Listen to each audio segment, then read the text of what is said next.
Shuti muvandimwe, reka twongere dushimire Imana yacu. Imana itwitaho iteka, Imana yaturinze. None tugeze muri aka kanya tugihumeka, izina ryayo rihabwa icyubahiro.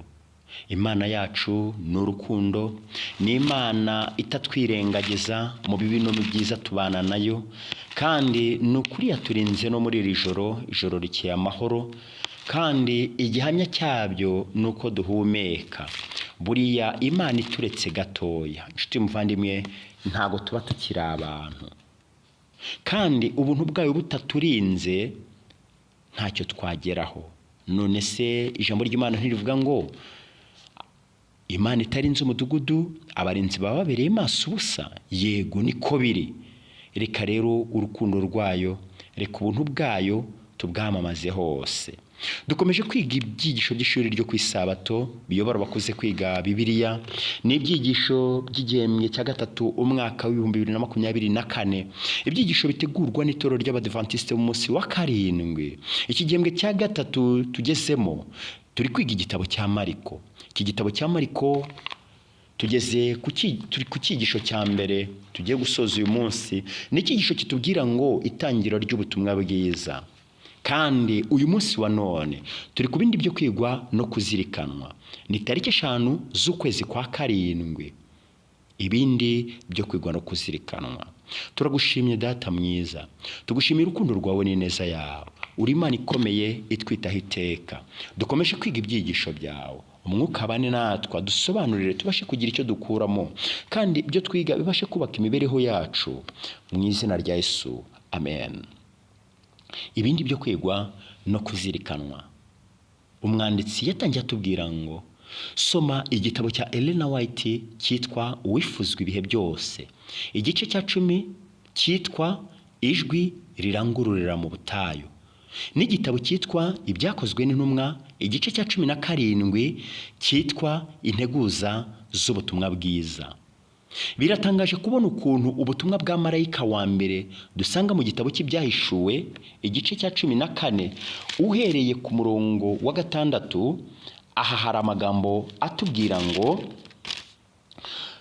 nuko mbona marayika wundi aguruka aringanije ijuru, afite ubutumwa bwiza bw'iteka ryose, ngo abubwire abari mu isi bo mu mahanga yose n'imiryango yose n'indimi zose n'amoko yose. Avuga ijwi rirenga ati, nimwubahe Imana muyihimbaze, kuko igihe cyo gucira abantu urubanza gisohoye, muramye yaremye ijuru n'isi n'inyanja n'amasoko. Biratangaje kubona ukuntu ubutumwa bwa marayika wa mbere dusanga mu gitabo cy'Ibyahishuwe 14 umurongo wa 6 n'uwa 7 buhuza neza n'amagambo yo mu butumwa bwiza bwa Yesu uko bwanditswe na Mariko, igice cya mbere umurongo wa 15. Umurongo wa 15 w'iki gice cya mbere cya Mariko ni wa wundi twasomye utubwira ngo igihe kirasohoye, ubwami bw'Imana buri hafi, nuko mwihane mwemere ubutumwa bwiza. Marayika wa mbere ageza ubutumwa bwiza bw'iteka ryose ku batuye isi mu minsi y'imperuka, kugira ngo abategurize kugaruka kwa Yesu. Kimwe n'ubutumwa bwa Yesu, ubutumwa bwiza bwa marayika buvugwa mu minsi y'imperuka bugizwe nabwo n'ibintu bitatu nk'uko biboneka mu mbonerahamwe ikurikira. Icya mbere, igihe cyasohoye kiboneka muri Daniyeli igice cya 9. Iki ni umugabane wa gihanuzi, w'igihe cya gihanuzi, kandi ibi ngibi ni biboneka nanone bigahuza n'ibiboneka mu gihe cy'urubanza kitubwirwa muri Daniyeli igice cya 7 umurongo wa 8. Umugabane wa kabiri, ubwami buregereje. Aha ni isezerano ry'Imana. Twasezeraniwe yuko Yesu Kristo yagiye mu ijoro, agiye kudutegurira ahari kugira ngo azagaruke aze kutujyana. Ubwami bw'Imana buregereje rero. Isezerano twahawe rirenda gusohora, kandi ubu ni nabwo butumwa bwiza bw'iteka ryose dukwiriye kubwira abari mu isi yuko Yesu Kristo ari hafi kugaruka. Ariko noneho rero mugabane wa 3 ni imbuzi itubwira ngo mwihane mwizere, kuko abatejejwe n'abatihanye batazabona umwami Imana. Ibi rero umugabane wabyo udushishikariza kuyoboka Kristo, kwizera Kristo, kandi twamara kumwizera tukabatizwa, twamara kubatizwa tukabwira abandi by'ubwami bw'Imana. Niyo mpamvu marayika dushishikariza akavuga ati mwubahe Imana muyihimbaze, muramye yaremye ijuru n'isi n'inyanja n'amasoko. Ikibazo cyo kuramya, ese uramya ute? Ese uramya mu buryo bwuzuye? Ese uramya igihe gikwiriye? Inshuti muvandimwe, iki gikwiye kwitabwaho. Uramya ute? Hari ukuramya Imana yavuze. Umwanditsi akomeza atubwira ngo ubutumwa bwa marayika wa mbere bumenyesha abantu ko urubanza kagenzuzi rwatangiye. Urubanza kagenzuzi ruratangiye nk'uko bwahanuwe mu buhanuzi bw'iminsi 2300 bwo muri Daniyeli 8:14, kandi rwatangiye mu mwaka w'1844. Ibi byibuke neza, imyaka 2300, iherezo umwaka w'1844, iherezo ry'iminsi 2300. Ahangaha tubona iki? Tubona ko urubanza rwatangiye. Urubanza ruzanira ubwami bw'Imana ubwoko bwayo bwatotejwe. Tubona muri Daniyeli igice cya 7:22. Irarika rya marayika wa mbere risaba kubaha. Icya mbere ridusaba kubaha, bwa kabiri rikadusaba guhimbaza no kuramya Imana, kandi iri ni irarika rigamije guhamagarira abantu kuba abayoboke ba Kristo. Iri rero rigomba kugezwa ku batuye n'isi mu minsi iheruka, mu gihe ububasha bw'inyamaswa ivugwa mu Byahishuwe 13 buhatira abantu kubaha, guhimbaza no kuramya igishushanyo cyangwa se ikigirwamana. Tugomba kuba maso. Inshuti muvandimwe, aho uva ukagera, ubu ni ubutumwa budakwiye kwirengagizwa. Urubanza rwaratangiye. None se niba izina ryanjye cyangwa iryawe rigerwaho bimeze bite? Dukwiriye kuba maso tukisuzuma, tukareba ko duhagaze mu byanditswe byera. Nk'uko ubutumwa bwa Yesu bwo muri Mariko igice cya mbere ari isanga n'ingoyi n'ubuhanuzi bwo muri Daniyeli mu ntangiriro yo kwamamaza ubutumwa bwiza, niko n'ubutumwa bwa marayika wa mbere ari isanga n'ingoyi n'ubuhanuzi bwa Daniyeli mu gihe cy'iherezo ry'amateka y'isi. Aha dufite ibibazo byo kwibazwa, kandi buri wese agomba kubyisubiza ku rwe ruhande cyangwa se mu itsinda. Gereranya kandi werekane itandukaniro hagati ya Yohana umubatiza na Yesu, nk'uko tubisoma muri Mariko igice cya mbere umurongo wa mbere kugeza ku wa 13. N'ayahe masomo adasanzwe wigiramo y'ukuntu bombi bagaragazwa? Ikibazo cya kabiri, ibande ku busobanuro bw'umubatizo. Umubatizo uzi igisobanuye? Gupfa no kuzuka kwa nde? Bya Kristo.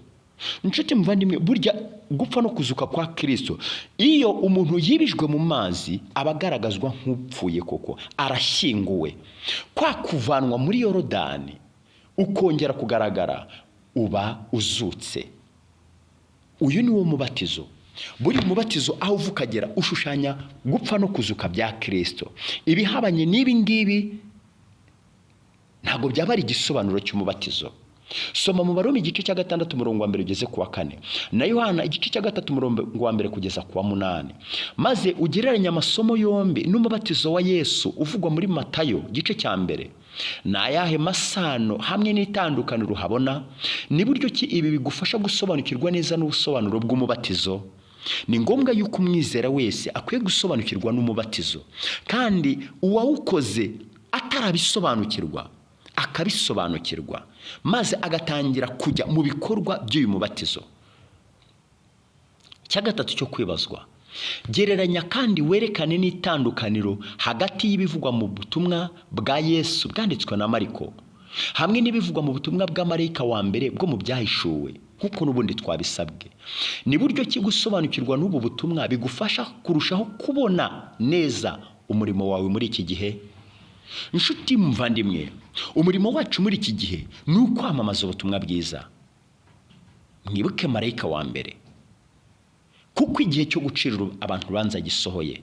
Muramyi yaremye ijuru n'isi n'inyanja n'amasoko.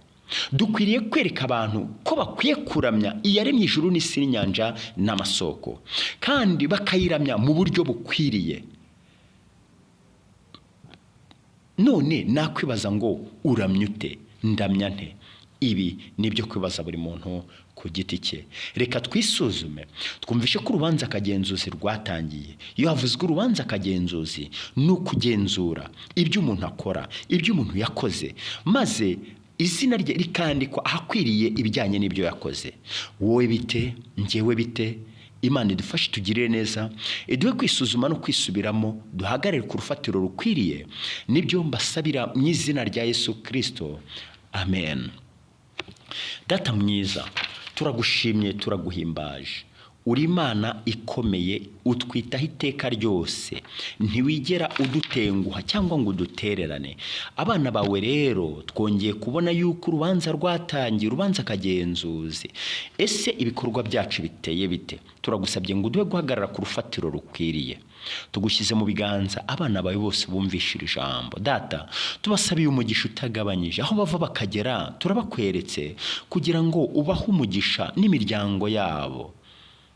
Data, turacyari kuri iyi si, ntiturageraho umwanzi Satani adatera ibuye, turacyari ku rugamba. Dusabye Mwuka Wera kugira ngo duhagarareho, aturwanirire kandi udutsindire intambara duhura nazo. Ngaho rero tugushyize mu biganza abadamu batwite, ubagirire neza aho bari hose.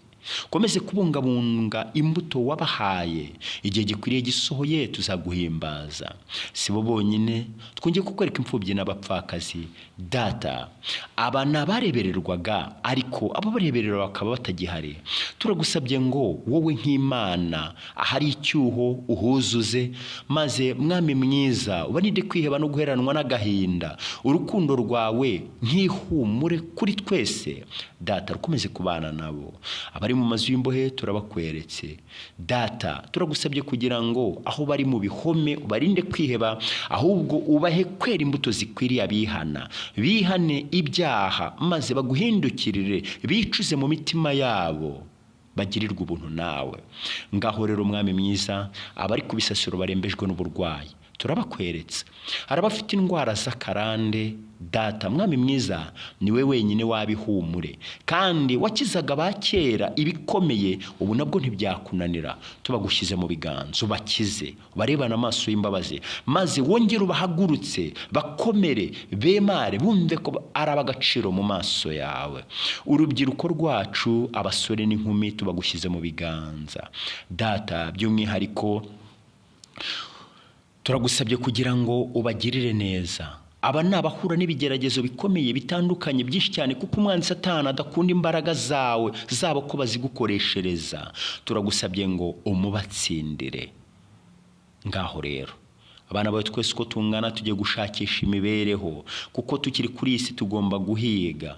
Turagusabye ngo duhire aho abana bawe berekeje ibirenge bajya gushakisha amafunguro. Data, baba bikorera, baba bakorera abandi, kandi ntitwakwibagirwa n'abashomeri, kugira ngo abo nabo ubacire inzira, bacire uburyo, bahe uburyo bashobora kubaho.